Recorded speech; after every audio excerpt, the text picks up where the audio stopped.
So Dorrit Hofflight from Yale University has estimated that there are 9,000 stars visible to the naked eye to us people here on Earth on the surface.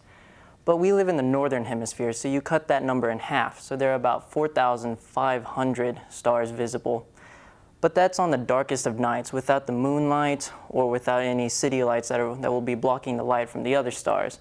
So in reality, we actually only see about 1,000 to 2,000. And if you just think that we only see 2,000 stars out of the 200 to 400 billion in the Milky Way galaxy alone, which is one of 170 billion galaxies that are estimated to exist in the universe. So there's a lot out there, and astronomers have a tough time trying to go through, to sift through and all that data and see which ones that they need. And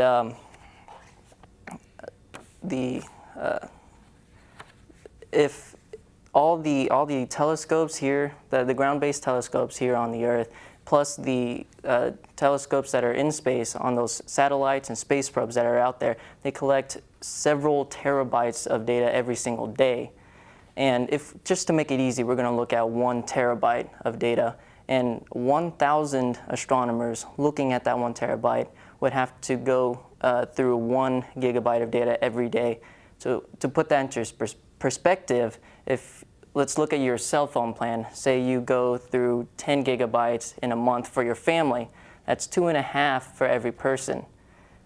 If a researcher has to go through 1 gigabyte every single day, in a month they're going through 30.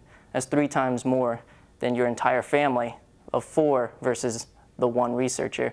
So it's very important that amateur astronomers get in there and help the researchers out, because potentially there are millions. So 1 million amateurs are going to be looking at that 1 terabyte, so each person will go through 1 megabyte.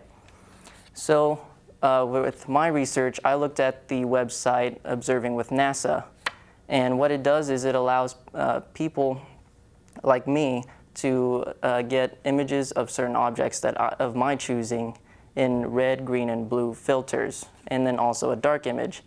And the reason why we use red, green, and blue, according to RGB World, is because of the length of their wavelengths. So if you look at the visible color spectrum, red has the longest wavelength, green is in the middle, and blue has the shortest wavelength. So when you combine them, you get different colors. So red and green get yellow, blue, green get cyan, red and blue you get magenta, all 3 together make white. So if you combine them in different intensities, you change their wavelength just a little bit, you start to get the different shades, the other colors like orange and purple.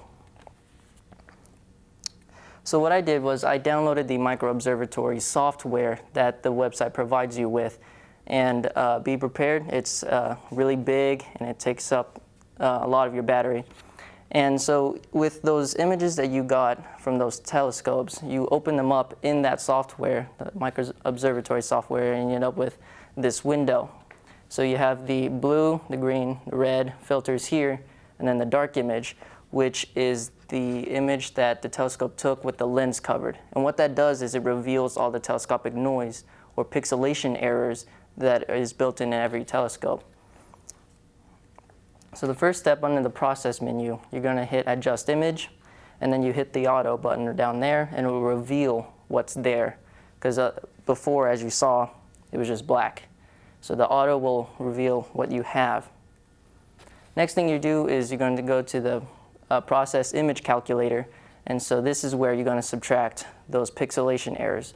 So image 1, you choose the blue, green, and red filters. Images, and then Operation Subtract, image 2 will be the dark image. And you're going to do that for all 3 of them, so that way you get rid of as much noise as possible. And that's what you will end up with for each one. And so those are all 3 already done. And then you want to save this image by itself with some title that would let you know that that one has already the dark has already been subtracted. And this allows you to go back and open it again and then play with it again if you aren't happy with your first result. So you can close out the dark image, and here Again, you're going to hit auto so you can see what you have there. And if you want, you can go to process and then reduce noise to, again, get rid of as much noise as possible. Next, if you can see that slider right there, you're going to move the top one down a little bit so you can get more white, move the black up to get more black.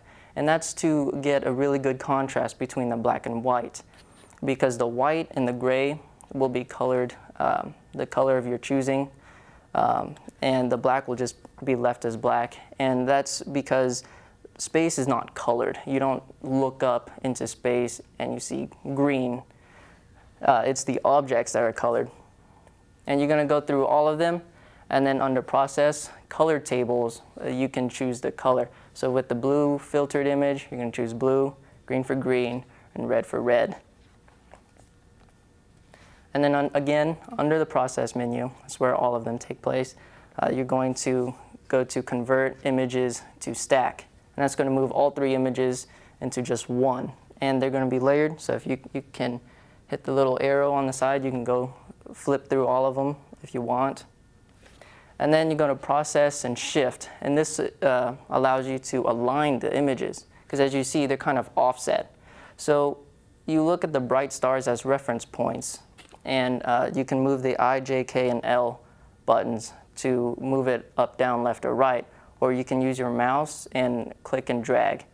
And then if you hover your mouse over a certain area, you see that black box, that's where the image will pop up, so you can get a closer look and align them better. And you can change your magnification. But what you do here is you select a background. I like to use green because that one's really bright, so it's easy to see. And foreground, you use the blue and the red, and you align it to the green. And then you go to process, and then convert stack to RGB. And that will combine all those colors, the red, green, and blue, and get you a full color image, which in this case is white. And this is the Andromeda Galaxy. I did several ones for Andromeda Galaxy and also the Orion Nebula.